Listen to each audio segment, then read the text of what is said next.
ask you 3 multiple choice questions. Use this device to answer.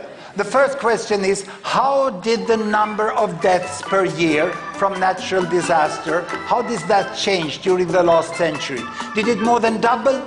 Did it remain about the same in the world as a whole, or did it decrease to less than half? Please answer, A, B, or C. I see lots of answers. This is much faster than I do it at universities. They are so slow, they keep thinking. Oh, very, very good. And we go to the next question. So how long did women 30 years old in the world go to school? 7 years, 5 years, or 3 years? A, B, or C? Please answer.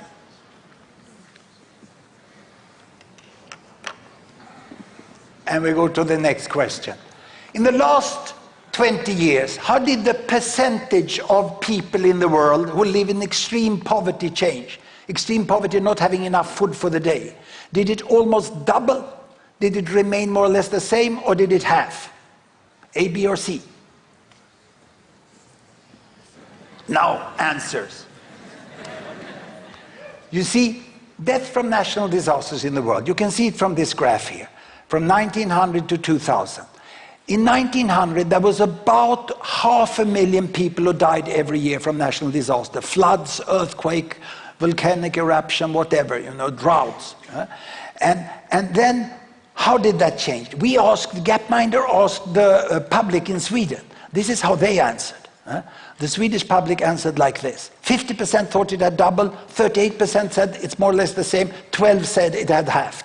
This is the best data from the disaster researchers. And it goes up and down, and it goes to the Second World War, and after that it starts to fall, and it keeps falling, and it's down to much less than half. The world has been much, much more capable as the decades go back to protect people from this, So only 12% of the Swedes know this.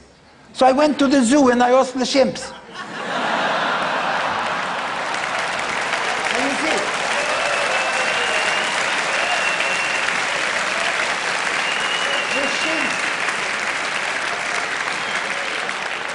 The chimps doesn't watch the evening news.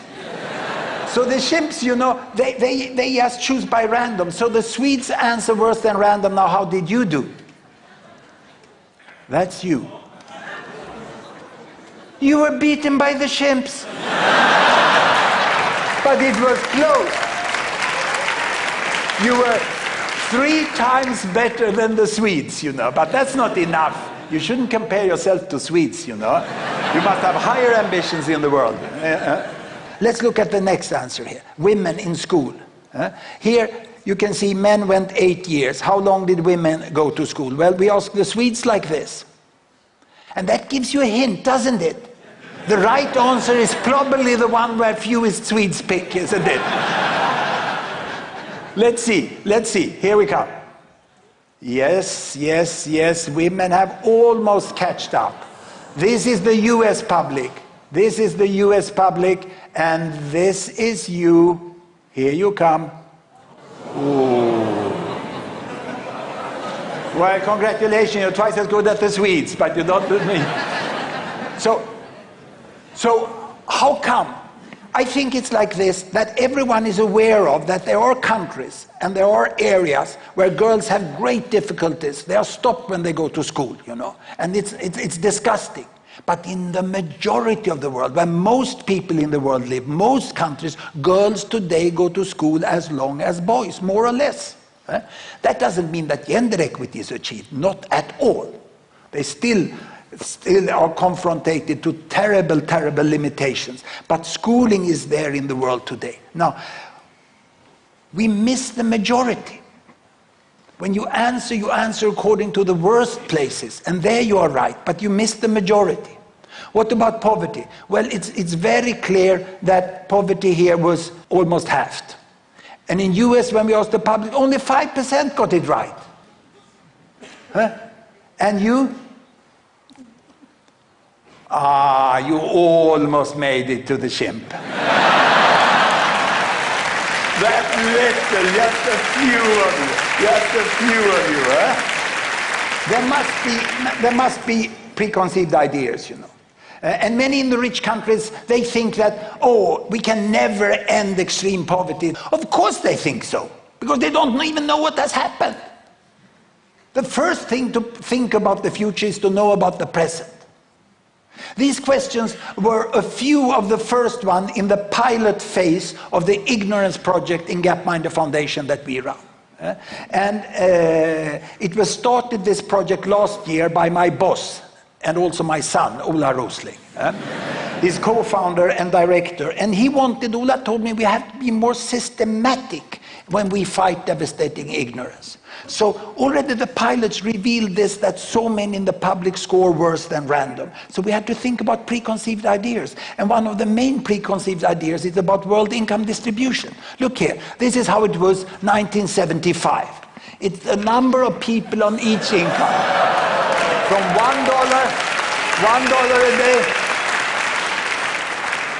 See, there was one hump here around $1 a day. And then there was one hump here somewhere between $10 and $100. The world was two groups. It was a camel world, like a camel with two humps. The poor one and the rich ones. And there were fewer in between. But look how this has changed. As I go forward, what has changed, the world population has grown, you know, and the humps start to merge. The lower hump merge with the upper hump. And the camel dies and we have a dromedary world with one hump only. The percent in poverty has decreased. Still, it's appalling that so many remain in extreme poverty. We still have this group, almost 1 billion over there, but that can be ended now. The challenge we have now, you know, is to get away from that, understand where the majority is, and that was very clearly shown in this question. We asked, what is the percentage of the world's 1-year-old children who have got those basic vaccines against measles and other things that we've had for many years? 20, 50 or 80%. Now, this is what the US public and the Swedish answered. And you see, look at the Swedish result, you know what the right answer is. Who the heck is professor of global health in that country? Well, it's me. It's me. You see? It's very difficult, this. It's very difficult. However, Ola's approach to really measure what we know made headlines, and CNN published these results on their web, and they had the questions there, millions answered, and I think there was about 2,000 comments, and this was one of the comments, you know. I bet no member of the media passed the test, he said. So Ola told me, take these devices, you are invited to media conferences, give it to them and measure what the media know. And ladies and gentlemen, for the first time, the informal result from a conference with US media. And then lately from the European Union media. You see, the problem is not that people don't read and listen to the media. The problem is that the media doesn't know themselves. What shall we do about this, Ola? Do you have any idea?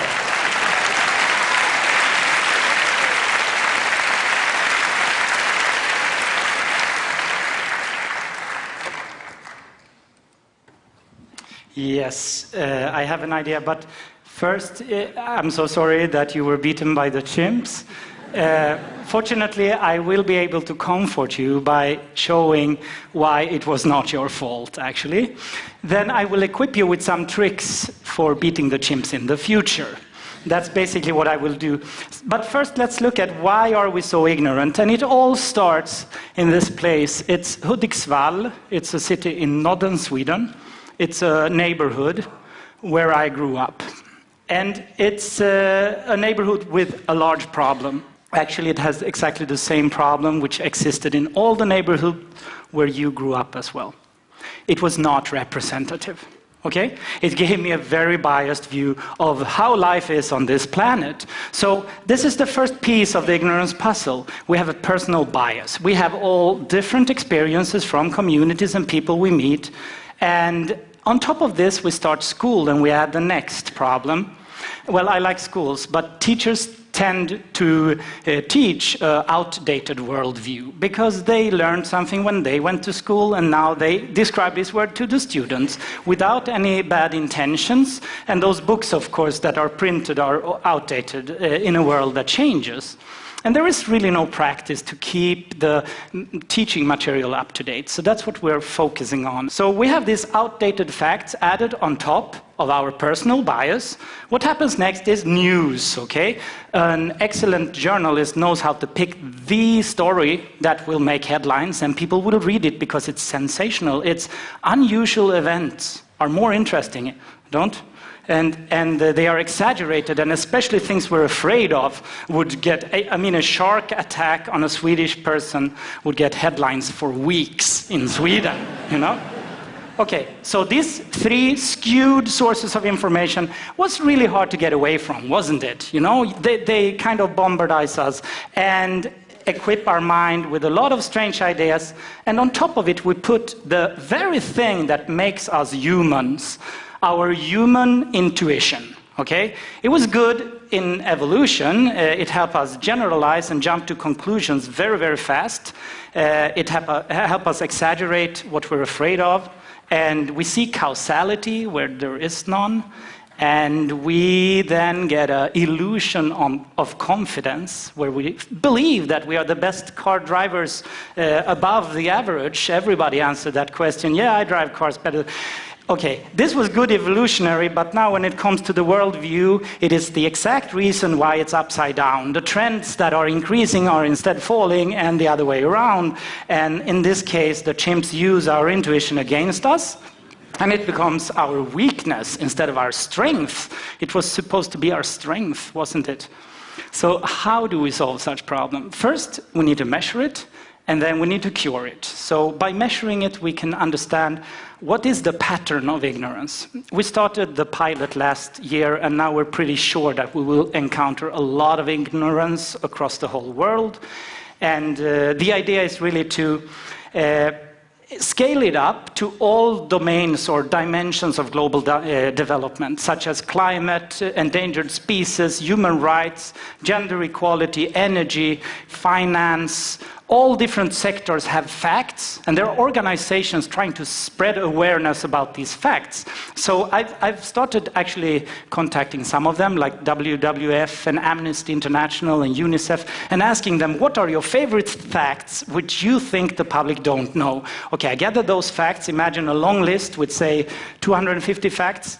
And then we poll the public and see where they score worst. Okay, so we get a shorter list with the terrible results, like some few examples, Hans, and we had no problems finding these kind of terrible results. Okay, this little short list, what are we going to do with it? Well, we turn it into a knowledge certificate, a global knowledge certificate, which you can use if you're a large organization, a school, a university, or maybe a news agency, to certify yourself as globally knowledgeable, okay? Basically meaning we don't hire people who score like chimpanzees, you know? Of course you shouldn't. So maybe 10 years from now, if this project succeeds, you will be sitting at an interview having to fill out this crazy global knowledge. So now we come to the practical tricks. How are you going to succeed, okay? There is, of course, one way, which is to sit down late nights and learn all the facts by heart by reading all these reports. That will never happen, actually. Not even Hans thinks that's going to happen. People don't have that time. People like shortcuts. And here are the shortcuts. We need to turn our intuition into strength again. We need to be able to generalize. So now I'm going to show you some tricks where the misconceptions are turned around into rules of thumb. Let's start with the first misconception. This is very widely spread. Everything is getting worse. You heard it, you thought it yourself, okay? The other way to think is most things improve, okay? So you're sitting with a question in front of you and you're unsure, you should guess improve, okay? Don't go for the worse. That will help you score better on our tests, okay? That was the first one. Okay, there are rich and poor, and the gap is increasing. It's a terrible inequality. Yeah, it's an unequal world, but when you look at the data, it's one hump, okay? If you feel unsure, go for the most people are in the middle, okay? That's going to help you get the answer right. Now, the next preconceived idea is first, countries and people need to be very, very rich to get the social development like girls in school and be ready for natural disasters. No, no, no, that's wrong. Look, that huge hump in the middle already have girls in school. So if you are unsure, go for the majority already have this, like electricity and girls in school, these kind of things. It's only rules of thumb. So of course they don't apply to everything, but this is how you can generalize. Let's look at the last one.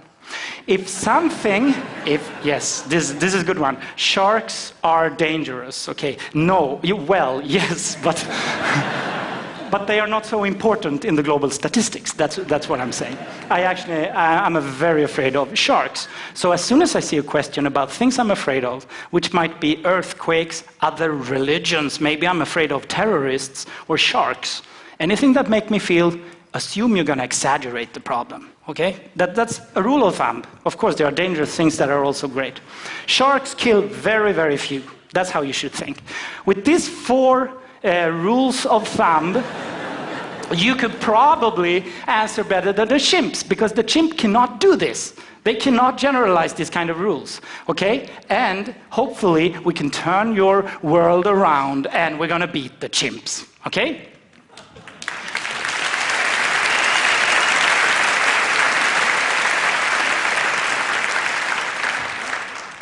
That's a systematic approach. Now the question, is this important? Okay? It's important to understand poverty, extreme poverty, and how to fight it, and how to bring girls in school. When we realize actually it's succeeding, we can understand it. But is it important for everyone else who cares about the rich end of this scale? I would say yes, extremely important, for the same reason. If you have a fact-based worldview of today, you might have a chance to understand what's coming next in the future. We're going back to these 2 humps in 1975, that's when I was born, and I selected the West. That's the current EU countries and North America. Let's now see how the rest and the West compares in terms of how rich you are. These are the people who can afford to fly abroad with an airplane for a vacation. In 1975, only 30% of them lived outside EU and North America. But this has changed, okay? So first let's look at the change up till today, 2014. Today it's 50-50. The Western domination is over as of today. That's nice. So what's going to happen next? Do you see the big hump? Did you see how it moved? I did a little experiment. I went to the IMF, International Monetary Fund website. They have a forecast for the next 5 years of GDP per capita. So I can use that to go 5 years into the future, assuming the income inequality of each country is the same. I did that, but I went even further. I used those 5 years for the next 20 years with the same speed, just as an experiment, what might actually happen. Let's move into the future. In 2020, it's 57% in the rest. In 2025, 63%. 2030, 68%. And in 2035, the West is outnumbered, okay, in the rich consumer market. These are just the projections of GDP per capita into the future. 73% of the rich consumers are going to live outside North America and Europe. So yes, I think it's a good idea for a company to use this certificate to make sure they make fact-based decisions in the future. Thank you very much.